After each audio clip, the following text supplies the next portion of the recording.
all know very well who the Varroa destructor mite is and how beekeeping suffers from it. Therefore we will skip all the preludes. We set ourselves the task of finding a way to fight the mite without using chemicals and, if possible, even without using environmentally friendly preparations and zootechnical methods of fighting mites. Our work lasted for 5 years, and now we are finally ready to take a risk, saying that we have found a theoretical basis and a practical way to fight mites directly in the hive of an actively living bee family. So in order. At the beginning of our work there was a meta-analysis of the works of scientists from all over the world who conducted researches in different climatic zones of the Earth. Since in our opinion in nature there is always a limiter to the expansion of any living creature. The meta-analysis data showed that there are no problems with Varroa mites in the tropical zone of Africa, America and Southeast Asia. They almost never reproduce in bee colonies and do not cause them any noticeable damage. But the colder the climate becomes, the stronger the negative impact of mites on bee colonies. And this is confirmed by dozens of works of scientists and data from practicing beekeepers. From this we concluded that it is the climate that is the basis for containing the reproduction of mites, and the main factors of it are humidity and temperature. And we began a meta-analysis of scientific works on bees related to these factors. There were quite a lot of them. The first factor that we studied and tried to use was humidity.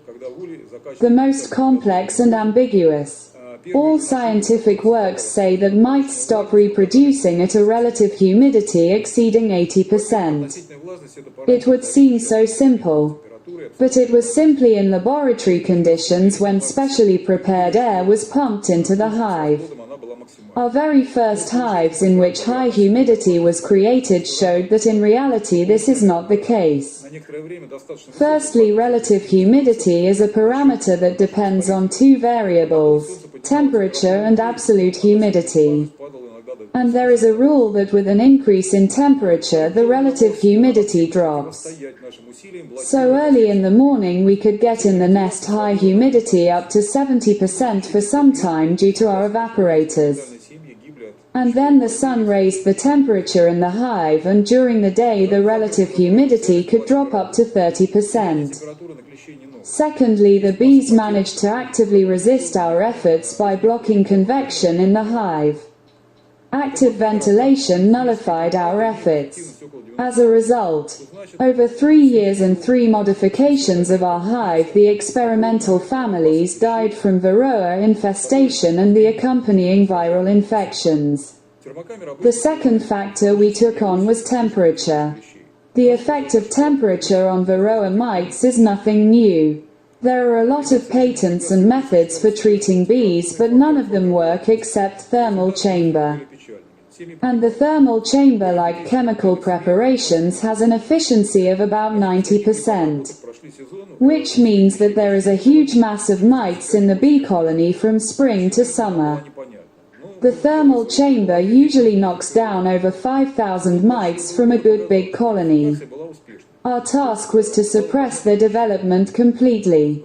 So the next modifications of the hive combined the temperature factor and the humidity factor, but the results were sad again. Bee colonies died. Except for 5 experimental families in our second apiary. They went through the season without any treatments, there were almost no mites in the fall and they felt great. The reason for this was not clear to us. But we made our assumption and modified the hive again. The 2024 season showed that the modification was successful. And then the reason for this became clear. It looked something like this. In April we specially purchased 2 families treated with amatraz and formic acid from an amateur apiary.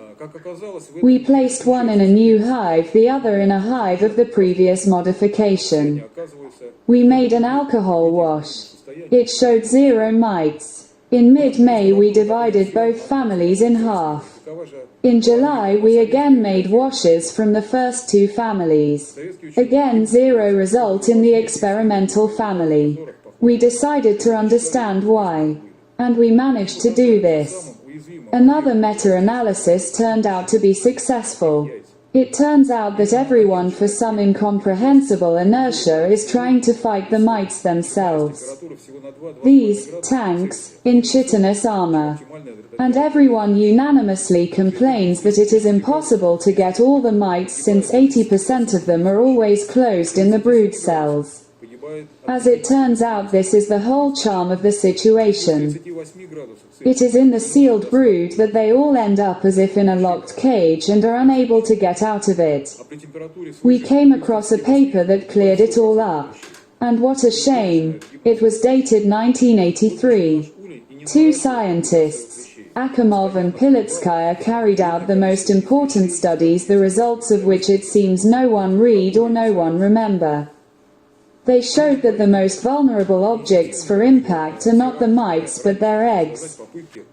Exactly, eggs start to die at any humidity in the hive, and honeycombs starting from a temperature of only 2 to 2.5 degrees Celsius higher than the optimum temperature for mites reproduction. Already at plus 36 degrees Celsius up to 30% of mite eggs die, at plus 37 degrees Celsius from 50 to 70% of mites eggs die, at plus 38 degrees Celsius die from 90 to 100%. And at a temperature above plus 38 C 100% of mite eggs die. That is why our new hive prevent the increase the mites population. A certain number of mites' eggs from each egg laying constantly died in it. This is why the attempt to briefly warming up of the bees in the hive was ineffective. They transfer to the outer side of hive wall together with the mites sitting on them. And the mites do not die even in the summer heat in Italy and Spain when the wax combs melts in the hives. The closest to us were the developers from Israel. They suggested to heat frames with brood to plus 43 C for an hour 10 times per season. But they forgot about the thermal inertia of frames with honeycombs and the corresponding duration of the necessary heating time to kill mites. An hour is very little even at this temperature. So what were the results of this sunny season of 2024? The picture of temperatures and sunny days and our temperature measurements in experimental hives showed that many times. During May, June and July the temperatures in the hive reached the range of plus 36, 37 C, and on the hottest and sunniest summer days they reached plus 38, 43 C. Moreover, this temperature was maintained in the hive for several hours. Young bees naturally got out of the hive and were sitting on the outer side of the hive's wall. But the mites in the brood were forced to suffer and die. And what about our bees and their brood? How they are, oddly enough, excellent. All the horror stories about the death of bees and brood from such temperatures turned out to be greatly exaggerated. The bees developed perfectly. There were 6 to 8 frames of brood in a 10-frame Dardan hive. The experimental family turned out to be no worse than the others in terms of honey yield.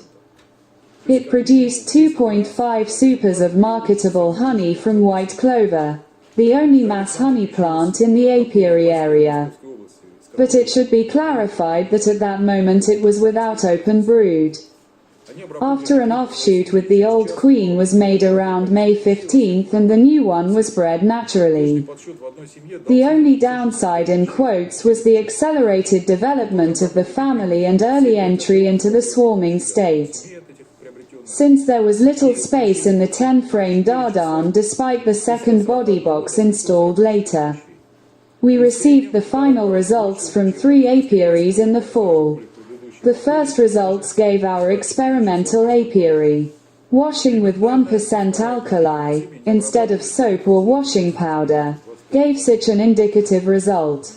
The experimental hive showed a mite infestation of 0.32%. When the other families in simple hives and hives of the previous version showed a mite infestation from 3% to 5.5%. Bee colony in experimental hive gave at least 10 times better results than the best control colony. At the second experimental apiary we obtained the following results. In 2023, 5 families of Carnica bees in new hives survived the season and had practically no mite shedding in the fall. One of the families lived in a new hive for the 2023 and 2024 seasons, that is almost 2 years without the use of any preparations. In September 2024, a comparative treatment of it and the control families of the apiary with Amatraz was carried out. After treatment, the mites drop was about 200 to 250 mites in each control family. In the experimental family fell 3 to 5 mites. After this, additional treatment with formic acid was carried out by evaporating it. After a few days, 30 to 50 mites fell on sticky boards in control families, and in the experimental family there was no mites drop at all. The condition of the family is excellent. Thus we undertake to claim that we were able to create a hive model that allows suppressing the development of Varroa mites in bee families, without any treatments or additional manipulations by the beekeeper. Varroa mites are still present, but with each season, if the requirements for keeping bees are met, there will be fewer and fewer of them, until they are completely eliminated. What should a beekeeper do for this? In order to keep bees in families that will have no or very few Varroa mites, it is necessary to follow simple rules. The apiary should be located in the most open, sunny place. The hives should be oriented with the entrances strictly to the north-northeast. Hives should be used that provide a temperature in the nest on sunny days of +36, 38 C and on hot sunny days +38, 43 C. Such hives should be populated with families that have been pre-treated against Varroa mites, so that in the future the minimum mite infestation can be maintained in the families. In the fall, the bees should be transferred to cold wintering as early as possible, so that the queens can quickly stop egg laying. Since in the fall the hive will work poorly due to the colder sun.